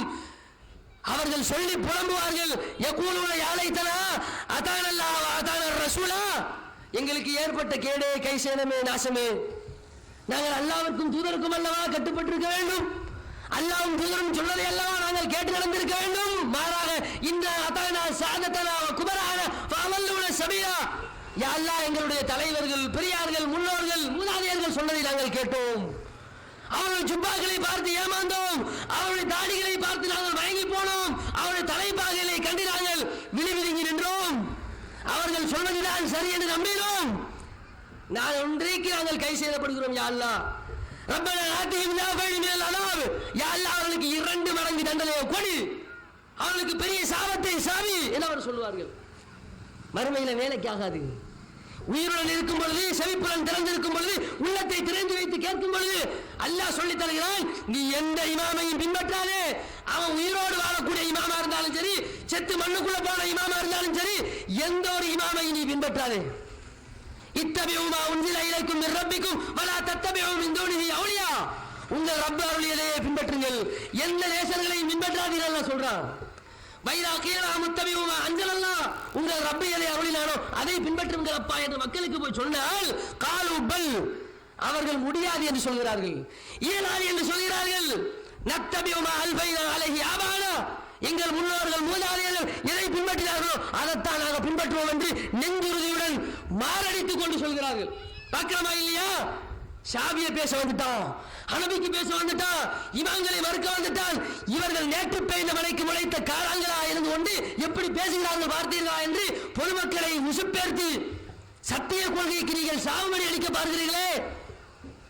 கொஞ்சம் கூட மனசில் உங்களுக்கு ஈமான் என்ற ஒரு உணர்வு இருந்தால், இது சமுதாயத்தை நாங்கள் வழிகெடுத்துக் கொண்டிருக்கிறோமே, நாங்கள் உலமாக்களாக, சமுதாய தலைவர்களாக, சமுதாய பேர்வழிகளாக இருக்கக்கூடிய நாம் இன்றைக்கு சத்திய மார்க்கத்தை சொல்ல விடாமல், மக்களை குர்ஆன் சுன்னாவை அணுக விடாமல், குர்ஆன் சுன்னாவில் இருந்து விலக்கிக் கொண்டிருக்கிறோமே. இது எவ்வளவு பெரிய பாவச் செயல் என்று நாம் ஒவ்வொரு காலம் சிந்தித்தால், லட்சக்கணக்கான மக்கள் நரகின் வழியில் சென்று கொண்டிருக்கக்கூடிய மக்கள் இன்றைக்கு மீட்கப்படுவார்களா இல்லையா? ஒவ்வொரு உலமா பெருமக்களும் தங்களுடைய உள்ளத்தில் கை வைத்து சிந்திக்க வேண்டும். என்னால் எவ்வளவு பேர் வழியெடுக்கப்படுகிறான்? நான் ஓதுகிற கூட்டு துஆவினால், நான் ஓதுகிற குனூத்தினால், நான் ஓதுகிற கத்தம் பாத்தியாவினால் எத்தனை பேர் இன்றைக்கு நரகத்தின் வழியில் சென்று கொண்டிருக்கிறான்? இன்றும் எத்தனை பேர் நரகத்திற்கு பார்சல் பண்ணி அனுப்பப்பட்டு விட்டார்கள் தெரியுமா? நம்முடைய மூத்தவாப்பா மூத்தம்மாமார்கள், பூட்டன் பாட்டன்மார்கள், இவர்களெல்லாம் இப்பொழுது என்ன நிலையில் இருப்பார்கள் என்று கவலைப்படுகிற நிலையில் நாம் இருக்கிறோம். அவர்கள் பின்பற்றியதெல்லாம் 100 மசாலா, அவர்கள் பின்பற்றியதெல்லாம் குர்ஆன் சுன்னா கிடையாது. 100 மசாலா, வெள்ளாச்சி மசாலா, ஜெய்துன் கிஸ்ஸா, பப்பரத்தியா அம்மானை, இதைத்தான் பின்பற்றினாங்க. சுபஹான மௌலிது, யாக்குத்துபா, இதைத்தான் ஓதி வந்தார்கள். வித்ரியா, கத்தம் பாத்தியா, இதைத்தான் ஓதி வந்தார்கள். கந்தூரி, கொடியேற்றம், இதைத்தான் செய்து வந்தார்கள். அவர்களுடைய மறுமை வாழ்க்கை அந்தோ கைசேதம் என்னவாகும் என்று நமக்கு தெரியாது. இப்படிப்பட்ட இளைநிலைக்கு அவருடைய வாழ்க்கையை, மறுமை நிரந்தர வாழ்க்கையை நாசப்படுத்திய உலமாக்கள் ஒவ்வொருவரும் அரபி மொழி தெரிந்தவர்கள், அல் குர்ஆனுடைய அர்த்தம் புரிந்தவர்கள், திரவிகளாருடைய பொன்மொழி தெரிந்தவர்கள், இமாம்களே என்ன சொல்லி இருக்கிறார்கள் என்பதை தெளிவாக படித்துள்ளவர்கள். மக்களுக்கு எடுத்து சொல்லணுமா இல்லையா? மக்களை நலவழியில் செல்வதிலிருந்து நீங்கள் தடுக்க வேண்டுமா இல்லையா? குல்லுக்கும் ராயின் குல்லுக்கும் மஸ்ஊல் என்ற ஐயத்தை நீங்கள் ஒவ்வொருவரும் பொறுப்புதாரிகள். உங்களுடைய பொறுப்பு பற்றி மறுமையில் விசாரிக்கப்படுவீர்கள். உனக்கு தெரிஞ்சிருந்த மார்க்கத்தை நீ ஏன் சொல்லவில்லை? நீ ஏன் மக்களை நரகத்திலிருந்து தடுக்கவில்லை? காசுக்காக, தொழிலுக்காக, சம்பாத்தியத்திற்காக, வயிற்றை கழுவுவதற்காக நீ ஊதியம் பார்த்தாயே தவிர உண்மையை சொன்னாயா, சொல்பவர்களை சொல்ல விட்டாயா என்று அல்லாஹ் மறுமையில் கேட்கிற பொழுது எங்களாலும் உங்களை காப்பாற்ற முடியாது, உங்களாலேயே உங்களை காப்பாற்ற முடியாது, உங்களை பின்பற்றிய மக்களாலும் உங்களை காப்பாற்ற முடியாது. இப்படிப்பட்ட நரகத்தை அஞ்சி, அந்த நரகத்தினுடைய பயத்தினால் நாம் இந்த கொள்கையில் வெளியேற வேண்டும். உண்மையிலேயே நபிகள் நாயகம் ஸல்லல்லாஹு அலைஹி வஸல்லம் அவர்கள் கொண்டு வந்த அந்த மார்க்கத்தில் அல் குர்ஆனும் அஸ்ஸுன்னாவும் மாத்திரம்தான் சமுதாயத்தை ஒன்றுபடுத்துவதற்கு ஒரே வழியே தவிர எந்த ஹஜ்ரத்மார்களையும் எந்த இமாம்களையும் அடியொற்றி பின்பற்றி செல்வதற்கு மார்க்கம் ஒரு ஒற்றுமையை தராது. கிட்டத்தட்ட 100-150 வருடங்களுக்கு முன்னால காபத்துல்லாவுல நடந்த கொடுமை தெரியுமா உங்களுக்கு? காபத்துல்லாவுல 4 பக்கம் இருக்கா இல்லையா? 4 பக்கத்துக்கும் 4 முசல்லாவை போட்டு, ஒரு முசல்லாவில் இது ஷாபியாக்கள் தொழக்கூடிய டைம் அவர்களுடைய பக்கம், இது ஹனபிக்காரர் தொழக்கூடிய பக்கம், இது ஹம்பலி மதகபில் உள்ளவர் தொழக்கூடிய பக்கம், இது மாலிக் மதகபில் உள்ளவர் தொழக்கூடிய பக்கம் என்று சொல்லி காபத்துல்லாக்குள்ளேயே 4 தொழுகை நடத்தி கொண்டிருந்தார்கள். அட ஒற்றுமையாயிரு, ஒரே மார்க்கத்தில் இரு, வலாத்தத்தை ஃபர்ரகு பிரிந்து விடாதே என்று சொல்கிறது திருமறை குர்ஆன். அப்ப நீங்கள் மதுஹப் என்று இமாம்கள் என்று செல்ல ஆரம்பிப்பீர்கள் என்றால் எங்களுடைய இயக்கத்தின் தலைவர், எங்களுடைய இயக்கத்தின் ஸ்தாபகர், எங்களுடைய இயக்கத்தின் ஆய்வாளர், எங்களுடைய ஜமாத்தினுடைய தலைவர் என்று யாரெல்லாம் தூக்கி பிடிக்க ஆரம்பிக்கிறார்களோ அவர்கள் ஒவ்வொருவரும் தெள்ள தெளிவாக தெரிந்து கொள்ளுங்கள், வழிகேட்டை சமுதாயத்தில் பிரிவினையை உருவாக்கியே தீர்வார்கள் என்று.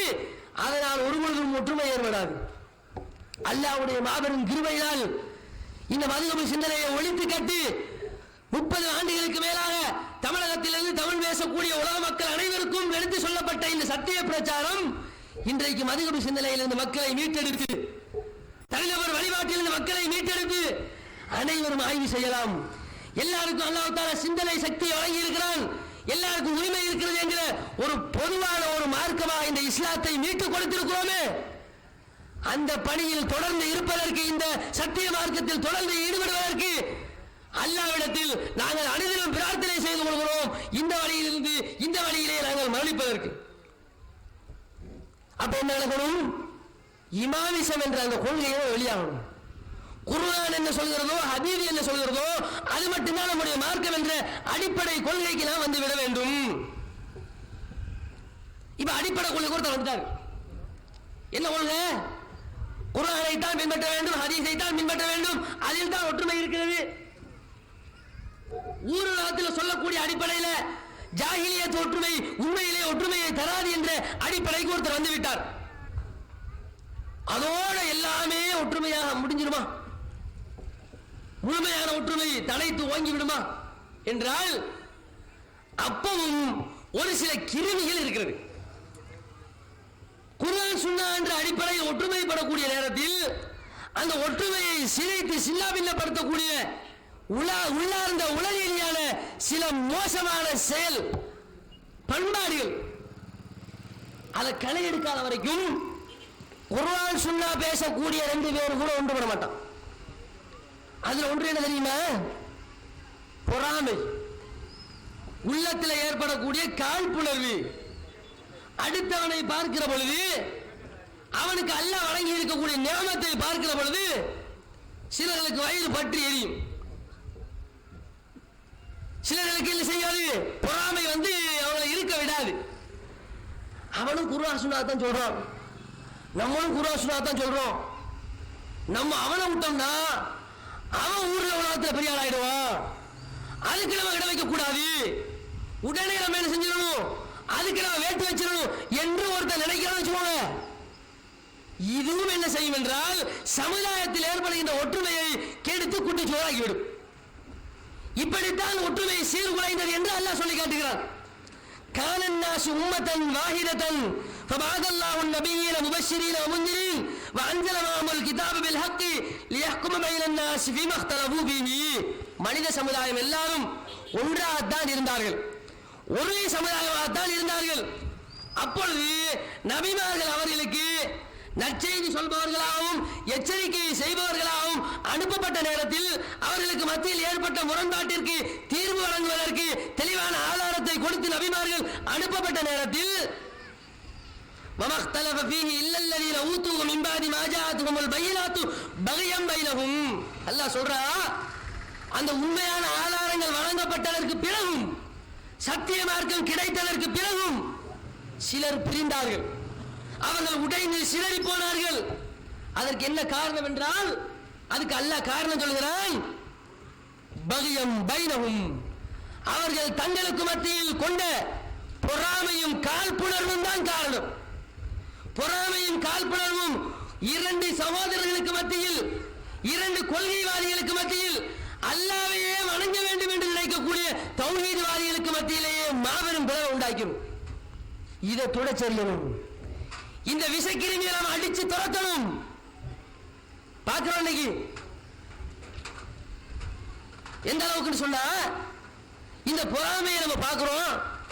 உட்கார்ந்து இருக்கிறவனுக்கு நின்றுகிட்டு இருக்கிறவன் மேல பொறாமை, நின்றுகிட்டு இருக்கிறவனுக்கு ஓடிக்கிட்டு இருக்கிற மேல பொறாமை, ஓடிக்கிட்டு இருக்கிறவனுக்கு திரும்ப உட்கார்ந்து இருக்கிற மேல பொறாமை. இப்படி மாறி மாறி மாறி மாறி என்ன செய்யுதுன்னு சொன்னா, ஒருத்த மேல ஒருத்தனுக்கு பொறாமை அப்படியே தொடர்கதையா வந்து கொண்டே இருக்கு.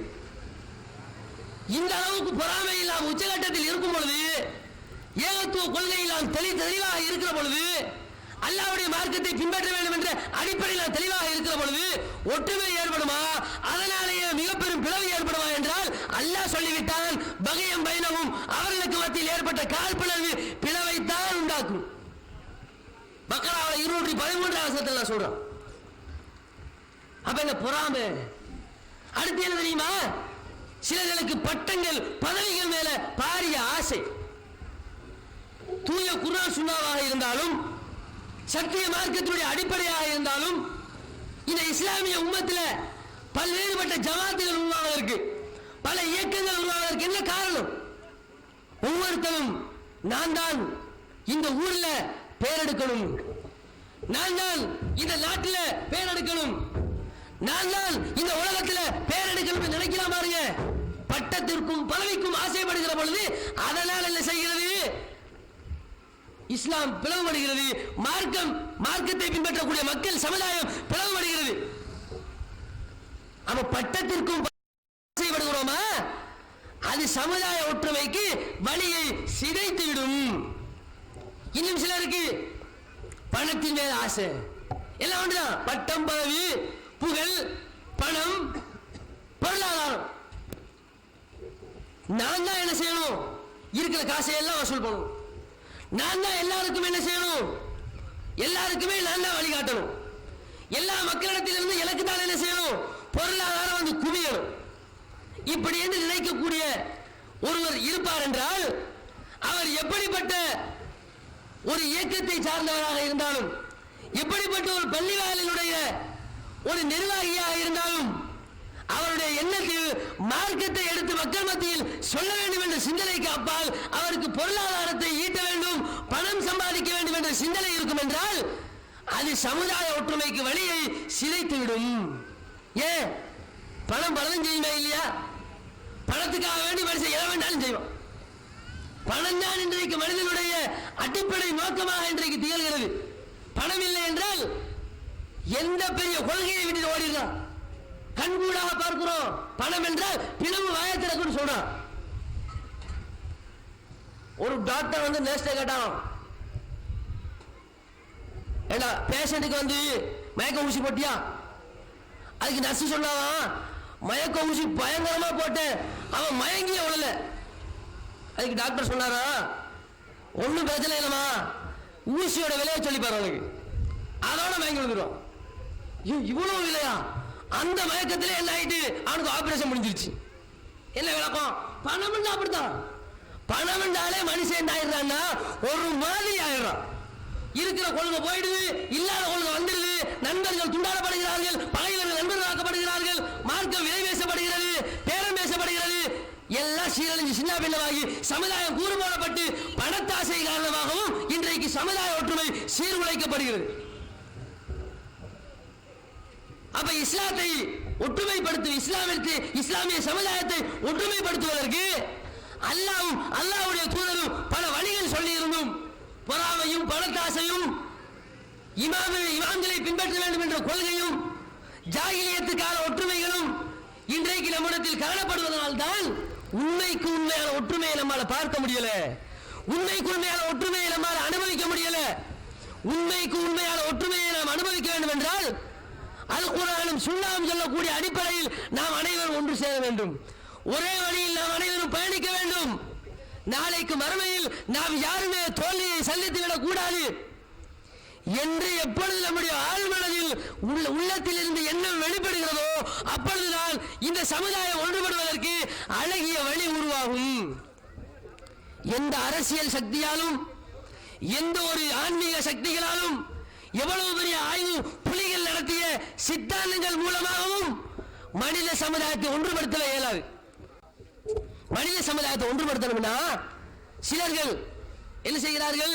நாம் எல்லாம் வெள்ளையர்கள், வாருங்கள் ஒன்றுபடுவோம். நாம் எல்லாம் கருப்பர்கள், வாருங்கள் ஒன்றுபடுவோம். நாங்கெல்லாம் தமிழர்கள், வாருங்கள் ஒன்றுபடுவோம். நாங்கெல்லாம் சிங்களவர்கள், வாருங்கள் ஒன்றுபடுவோம். நாங்கெல்லாம் ஒரு நாட்டு மக்கள், வாருங்கள் ஒன்றுபடுவோம் என்று பல அடிப்படைகளை முன்வைக்கிறார்கள். இந்த அடிப்படை எல்லாம் ஒருத்தரை ஒன்றுபடுத்துமா? தமிழ் தேசிய கூட்டமைப்பு என்று வைத்துக் கொள்வோம். அதனால ஒட்டுமொத்த உலக மக்களை ஒன்றுபடுத்தியலுமா? தமிழ் மக்களையே கொஞ்சம் பேர் தான் ஒன்றுபடுத்தலும். தமிழில விடுதலை புலிகள் வைத்துக் கொள்வோம். அதனாலேயாவது உலக தமிழர்களையாவது ஒன்றுபடுத்தியலுமா? அதற்கு எதிராக பேசக்கூடியவர்களையும் நம்மால பார்க்க முடிகிறது. சிங்கள ராவை என்று ஒரு பெயரை வைத்துக் கொள்ளுங்கள், அதனால இருக்கக்கூடிய எல்லா சிங்கள மக்களையும் ஒன்றுபடுத்தி விட முடியுமா? சரி, அந்த மொழியில் உள்ள மக்களை விட்டு விடுங்கள். வேறு மதத்தவர்களை, வேறு மொழி பேசக்கூடியவர்களை ஒரு மொழி பேசக்கூடியவர் ஒற்றுமைப்படுத்த இயலுமா? அப்ப எந்த ஒரு அரசியல் கட்சியா இருந்தாலும், எந்த ஒரு இனத்தவனாக இருந்தாலும், நிறத்தவனாக இருந்தாலும் அந்த அடிப்படை ஒற்றுமை ஏற்படுத்த நினைத்தான் என்றால் அது போலியான ஒற்றுமையாக இருக்குமே தவிர அகில உலக மக்களை ஒற்றுமைப்படுத்துவதற்கு அது ஒருபொழுதும் உதவாது. அகில உலக மக்களையும் ஒற்றுமைப்படுத்துவதற்கு அல்லாஹ் ரப்புல் ஆலமீன் சொல்லக்கூடிய ஒரே ஒரு வழிதான் இருக்கிறது. என்ன வழி? இன்னா ஹலக்னாக்கும் மின் தக்கரின் வ உன்சா. உங்கள் மக்களே, உங்கள் அனைவரையும் நாங்கள் ஒரு ஆணிலிருந்தும் ஒரு பெண்ணிலிருந்தும் தான் படைத்தோம். மனித சமுதாயத்தை அல்லாஹ் கூப்பிடுகிறான். உங்கள் அனைவரையும், யா யுஹன்னாஸ், உங்கள் அனைவரையும் ஒரு தந்தையிலிருந்தும் தாயிலிருந்து தான் நாங்கள் படைச்சிருக்கிறோம். ஆனால் உண்மையில் நம்முடைய சமுதாய மக்கள் ஒற்றுமை என்று அவர்கள் தவறாக நினைத்துக் கொண்டு ஜாஹிலிய காலத்தில் எப்படி ஒற்றுமையாக இருந்தார்களோ அந்த வடிவத்தில் ஒற்றுமையாக இருக்கிறார்கள் என்பதையும் நாம் பார்த்தோம். அத்தோடு உண்மையான ஒற்றுமையை ஏற்படுத்த வேண்டும் என்றால் நம்மிடத்தில் மதுஹப் என்ற சிந்தனை இல்லாதொழிந்து நம்முடைய உள்ளங்களுக்கு மத்தியிலும் பொறாமை, காழ்ப்புணர்வு, வேறுபல உள்நோக்கங்களில் இருந்து நாம் விலகிவிட்டால் நிச்சயமாக தூய தௌஹீதில் நாம் அனைவரும் ஒன்றுபட்டு விடலாம். இதுதான் இஸ்லாம் சொல்லக்கூடிய வழிவகை என்பதை நம்ம பார்த்தோம். கடைசியாக ஒவ்வொரு சகோதரர்களுக்கும் இஸ்லாம் அல்லாத அனைத்து எங்களுடைய உடன்பிறவா அன்பர்களுக்கும் நாங்கள் எங்களுடைய உள்ளத்தால் நாகரிகமான முறையில், இனிமையான முறையில் விடுக்கின்ற அழைப்பு என்னவென்றால், இந்த மார்க்கத்தின் வழியில் நீங்கள் உங்களை இணைத்துக் கொள்ளுங்கள், உங்களுடைய மறுமை வாழ்க்கையை பற்றி நீங்கள் சிந்தியுங்கள் என்று நாம் அன்பான அழைப்பை விடுக்கிறோம். இந்த அன்பான அழைப்பின் மூலமாகத்தான் இஸ்லாம் அன்றைக்கு வளர்ந்தோங்கியது. அந்த மாதிரி ஒரு வளர்ச்சியை நாங்களும் எதிர்பார்க்கிறோம். நபிகள் நாயகத்தை பற்றி அல்லாஹ் ரப்பல் ஆலமீன் சொல்கிறான், ஃபபிமா ரஹ்மத்தின் மினல்லாஹி லின்தலஹும் வலவ் குன்த ஃபல்லன் கலீதல் கல்பி லன் ஃபல்லு மின் ஹவுலிக. நபியே, அல்லாஹ்வுடைய அருளால் தான் நீர் மிகவும் நளினமாக, மிகவும் சாந்தமாக நடந்து கொள்கிறீர். நீங்கள் முரட்டுத்தனமாக நடப்பீர்கள் என்றால் உங்களுடைய சுற்றுப்புறத்தை விட்டு அவர்கள் விரண்டு ஓடி இருப்பார்கள். ஃபஅஃபு அன்ஹும் வஸ்தக்ஃபிர் லஹும் வஷாவிர்ஹும் ஃபில் அம்ர். அவர்களை நீர் மன்னிப்பீராக, அவர்களுக்காக நீர் பாவ மன்னிப்பு தேடுவீராக, அவர்களுடன் காரியங்களில் நீர் மஷூரா செய்வீராக. ஃபைதா அஸம்த ஃபதவக்கல் அலல்லாஹ். ஒரு காரியத்தில் முடிவெடுத்து விட்டால் அல்லாஹ்விடத்தில் நீர் பொறுப்பு சாட்டி விடுவீராக என்று அல்லாஹ் சொல்றான். அப்ப ரசூலுல்லாஹ்வுடைய மிருதுவான ஒரு குணம் இருந்தது. எவ்வளவு பெரிய உச்சாணியில் ரசூல் ஸல்லல்லாஹு அலைஹி வஸல்லம் அவர்கள் இருந்தாலும் அடிமட்ட மக்களுடனும் அன்பாக, அழகாக பழகக்கூடிய ஒரு பண்பான தலைவராக நபிகள் நாயகம் அவர்கள் திகழ்ந்தார்கள். அது இந்த ஒற்றுமைக்கு வழிவகுத்தது. அதே மாதிரி ரசூல் ஸல்லல்லாஹு அலைஹி வஸல்லம் அவர்களோட இந்த செய்தி ஆலு இம்ரான் 189 வசனம். அதே மாதிரி நபிகளாருடன் 20 நாட்கள் ஒரு இளைஞர் படை தங்குகிறது. மாலிக் பின் ஹுவைரிஸ் என்று சொல்லக்கூடியவர் அறிவிக்கிறார். புகாரியில 631 இலக்கத்தில் வரக்கூடிய ஹதீஸ், வகான ரசூலுல்லாஹி ஸல்லல்லாஹு அலைஹி வஸல்லம் ரஹீமன் வ ரஃபீகன். நபிகள் நாயகம் ஸல்லல்லாஹு அலைஹி வஸல்லம் அவர்கள் எப்படிப்பட்டவர்கள் என்றால் இரக்க குணம் கொண்டவர்கள், மிருதுவான தன்மையுடையவர்கள். அந்த ரசூலுல்லாஹ்வுடைய அந்த பண்பினால் தான் ரசூல் ஸல்லல்லாஹு அலைஹி வஸல்லம் அவர்களோடு மக்கள் எப்பொழுதுமே காந்தத்தை நோக்கி ஒட்டி கொள்ளக்கூடிய இரும்பு துகள்களாக எப்பொழுதும் நபிகள் நாயகம் ஸல்லல்லாஹு அலைஹி வஸல்லம் அவர்களை சூழ்ந்த வண்ணம் இருந்தார்கள். அப்ப ரசூலுல்லாஹ்வுடைய பண்பு தான் அந்த மக்கள் ஒன்றுபடுவதற்கு மிக அத்தியாவசியமான காரணமாக திகழ்ந்திருக்கிறது. இன்னும் சொல்ல போன நபிகள் நாயகம் ஸல்லல்லாஹு அலைஹி வஸல்லம் அவர்கள் எந்த அளவுக்கு மக்கள் மேல் பரிதாபப்படக்கூடியவர்களாக, மக்கள் மேல் இறக்கப்படக்கூடியவர்களாக இருந்தார்கள் என்றால், நானும் நீங்களும் பேசுவதற்குத்தான் லாய்க் என்ற அளவிற்கு ரசூலுல்லாஹ்வுடைய பண்பை பார்க்கிறோம். அல்லாஹ்வுடைய தூதர் அவர்கள் எப்படி என்றால், அல்லாஹ் ரப்பல் ஆலமீன் சொல்லி காட்டுகிறான், ஃபலஅல்லக பாகிஉன் நஃப்ஸக அலா ஆதாரிஹிம் பிஹாதல் ஹதீஸ் அஸஃபா. கஹ்ஃப்ல 66 வசனத்தில் அல்லாஹ் சொல்கிறான், இந்த மக்கள் ஈமான் கொண்டு விட மாட்டார்கள் என்பதற்காக வேண்டி உங்களுடைய ஆத்மாவை நீங்களே அழித்துக் கொள்வீர் போல் இருக்கிறது, இவர்களுக்காக வேண்டி நீங்கள் மரணித்து விடுவீர்கள் போல் இருக்கிறது.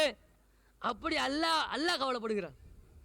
அதே மாதிரி அல்லாஹ் தஆலா சொல்கிறான், லஅல்லக பாகிஉன் நஃப்ஸக அல்லா யகூனு முஃமினீன் வமா யாதீஹிம் மின் திக்ரின் மினர் ரஹ்மானி இல்லா கானு அன்ஹு முரிதீன். ஷுஆராவுல் அல்லாஹ் தஆலா சொல்கிறான், இவர்கள் ஈமான் கொள்ள மாட்டார்கள் என்பதற்காக நபியை நீங்கள் மரணிக்க பார்க்கிறீரே. எந்த ஒரு தூதரை நாம் அனுப்பினாலும் அவர் புது செய்தியை மக்கள் மத்தியில் கொண்டு போய் சேர்க்கிற பொழுது அவர்களில் யாரும் முதலில் அதனை மறுக்கக்கூடியவர்களாகத்தான் இருந்தார்கள். மக்கள் ஏற்க மாட்டார்கள். எவ்வளவு அன்பாக, கனிவாக, பணிவாக எடுத்து சொன்னாலும் அதிகமான மக்கள் சிந்திக்கக்கூடியவர்களாக, உள்ளம் இறுகி போனவர்களாக இருக்கிறார்கள். அவருடைய உள்ளங்களில் நேர்வழி உள்ளே இறங்க மாட்டேங்கின்றது.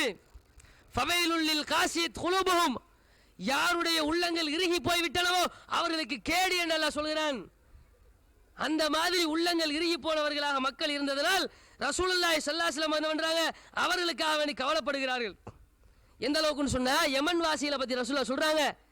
யமன் வாசிகளை சிறப்பிச்சு சொல்றாங்க, உங்களிடத்தில் யமன் வாசிகள் வந்திருக்கிறார்கள். ஹும் அரக்கு அஃபிதா வ அல்லாஹு குலூபன் அல் ஈமான் யமன் வல் ஹிக்மத்து யமானியா.